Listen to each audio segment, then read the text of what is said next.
Update an old kitchen floor with wood look tile. It combines the durability of tile with the beautiful appearance of hardwood. We'll show you how to install it. A basic tile installation has a solid subfloor, a layer of thin-set mortar, a tile substrate, like an uncoupling membrane or a cement backer board, another layer of mortar, tile, grout, and sealer.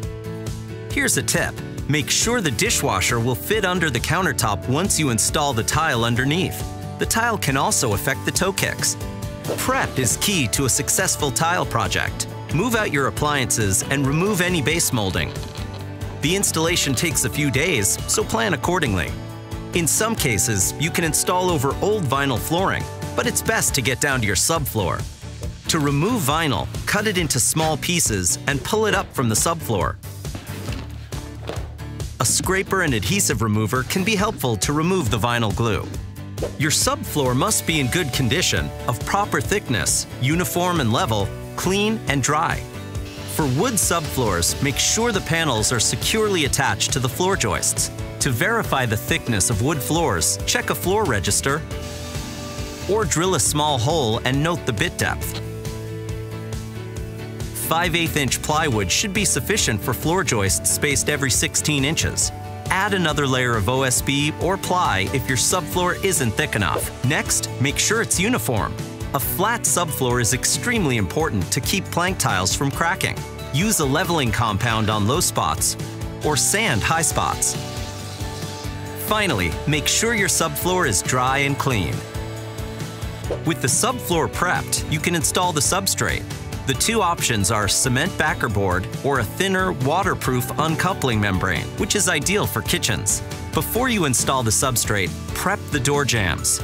Stack a floor tile on a piece of the substrate against the trim.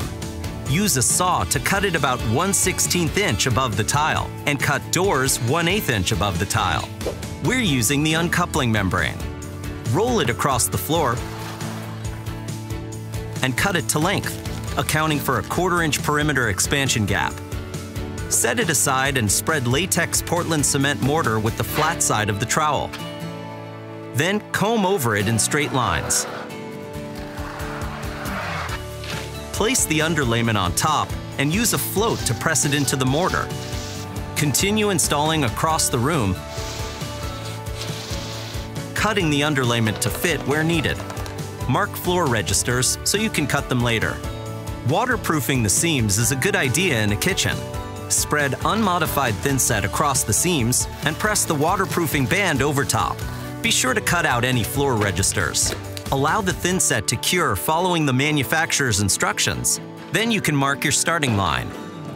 Mark the center of 2 opposing walls or cabinets and snap a chalk line on the floor.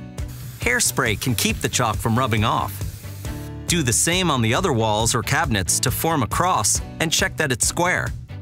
Measure from the center to the starting wall, subtract the 1/4 inch expansion gap and the width of 2 tiles and spacers. Mark this distance at the ends. Snap a line between to get a straight line near the wall. Do a dry layout with spacers to see if you'll have skinny pieces near the perimeter. Make adjustments and re-snap your starting line if needed. Position a straight edge on the line and hold it in place with bags of mortar or grout. You'll start laying the tile with this row. Mix unmodified thinset for large format tile following the directions. Spread it over a small work area, pressing it into the cavities of the underlayment. Now, spread additional thinset and comb it with the notched side of a 1/2 inch by 1/2 inch notched trowel held at a 45-degree angle. Don't make swirls. Next, back butter a tile with a little bit of mortar and press and twist the tile into the thinset along the straight edge. Make sure to collapse the mortar ridges. Finish laying the tile for the first couple of rows, placing 1/8 inch spacers in between and frequently checking that the tiles are even and level.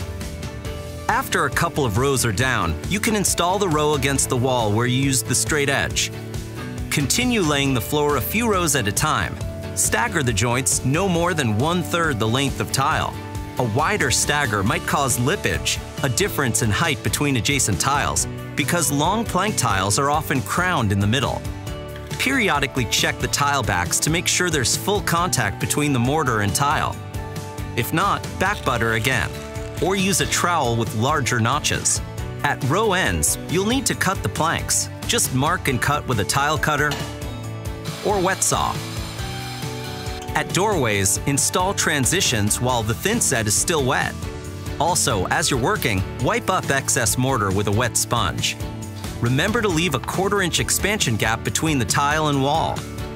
After the thin set is cured for 24 hours, apply a tile sealer following the directions. Then you can grout the joints. Try to match the tile color for that hardwood floor appearance. Mix the grout following the directions, usually a paste-like consistency. Press it into the joints with a rubber float, pulling it diagonally across the joints and removing the excess. Do not fill the expansion gaps along the wall. After about 20 minutes, wipe the grout lines with a clean, wet sponge. Remaining residue can be removed with a haze remover. After grouting, don't walk on the floor for about 24 hours. When the grout has dried, apply silicone sealant to the expansion joints and apply a grout sealer to help prevent stains. Then reinstall the moldings. Finally, replace everything in your kitchen. A new floor with the benefits of tile and the handsome look of hardwood.